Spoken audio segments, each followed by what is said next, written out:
We talked about Shark Tank. Was that one way or was that the way?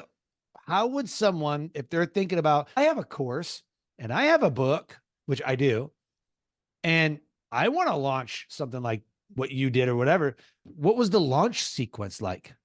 Yes, going back to when I first started 12 years ago and my book got rejected, I said I taught a course. The way that I actually launched that was I rented out a conference room at one of those co-working spaces in my Mm-hmm. hometown, which I grew up in Las Vegas. So there's a lot of co-working spaces and conference rooms and stuff like that.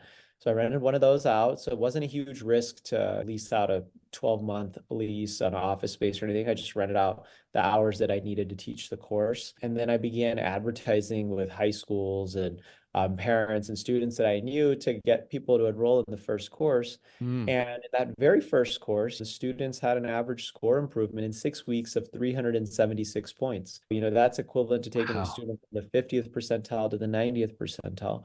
Oh. My advice would be if you have a course, if you have content, if you have a book, if you have curriculum, if you want to launch, do a pilot course just like I did. Show Oh. your results, right?